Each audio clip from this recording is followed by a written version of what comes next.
یہ سوچنا چھوڑ دو کہ میں کیا کر سکتا ہوں، بلکہ ہمیشہ یہ سوچو کہ میں نے کچھ بڑا کرنا ہے۔ دو ہی معیار ہوتے ہیں ملنے کے، یا خون ملتا ہو یا خیالات ملتے ہوں۔ مذاق وہ ہوتا ہے جو برا نہیں لگتا۔ کسی انسان کا دل چھلنی کر دینا مذاق نہیں ہوتا۔ حیادار اور بد کردار ہونا مرد پر اتنا ہی واجب ہے جتنا عورت پر۔ آپ کے دکھ بڑھ جائیں تو کسی کے دکھ سن کر اس کو تسلی دیں۔ صرف دکھاوے کے لیے اچھا بننا برے بننے سے زیادہ بدتر ہے۔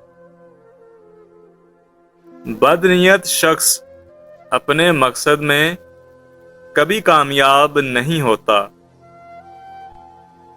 انسان کا سب سے بڑا جہاد یہ ہے کہ انصاف کی بات، چاہے بادشاہ ہو یا کوئی ظالم، اس کے سامنے کہہ دی جائے۔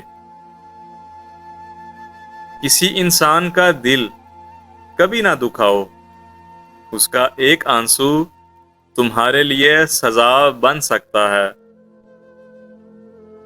ذات دیکھ کر شادی کرنے والے لوگ خون کی بوتل کسی سے بھی لے لیتے ہیں۔ بے پردہ خاتون لاکھوں روپے خرچ کر کے بھی اللہ کریم کی خوشنودی حاصل نہیں کر سکتی۔ وہ لوگ زندگی میں ہمیشہ پیچھے رہ جاتے ہیں جو مسلسل دوسروں کی جڑیں کاٹنے میں لگے رہتے ہیں۔ دوستوں کے غم میں بھاگ کر شامل ہوں اور خوشی میں تب تک نہ جانا جب تک وہ خود نہ بلائیں۔ آج کل دشمن بنانے کے لیے ضروری نہیں کہ لڑا جائے، بس آپ تھوڑے سے کامیاب ہو جائیں، وہ آپ کو خیرات میں مل جائیں گے۔ ماں باپ سے بھی زیادہ استاد کی عزت کرو، کیونکہ وہ تمہاری روح کی اصلاح کرتا ہے۔ یہ شکایت نہیں بلکہ تجربہ ہے ہمارا کہ لوگوں کو لوگ مل ہی جاتے ہیں۔ جو انسان سب کے بارے میں اچھا سوچتا ہے اور سب کی خوشی چاہتا ہے اور سب کا خیال رکھتا ہے، وہی انسان زندگی میں سب سے اکیلا رہ جاتا ہے۔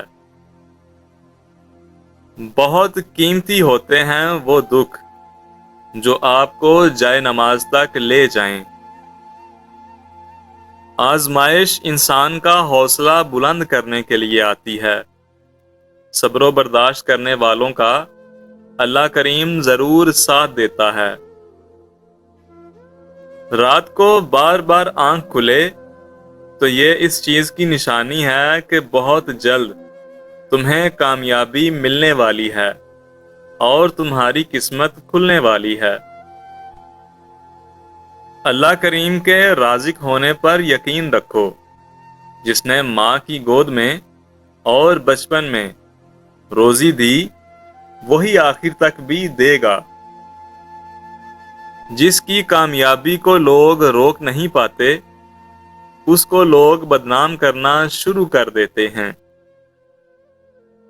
شوہر اگر پریشان گھر میں آئے تو بیوی اس کو تسلی دے، اس سے عورت کو بہت زیادہ ثواب ملتا ہے۔ صدقہ خیرات اور نماز پڑھنے سے بھی اگر سکون نہیں آ رہا تو اپنی نیت کو درست کرو۔ نیت صحیح ہو تو سمجھو بیڑا پار ہے۔ حسد ایک زہر ہے جو کہ انسان پیتا خود ہے اور خواہش یہ کرتا ہے کہ اس کے سامنے والا مر جائے۔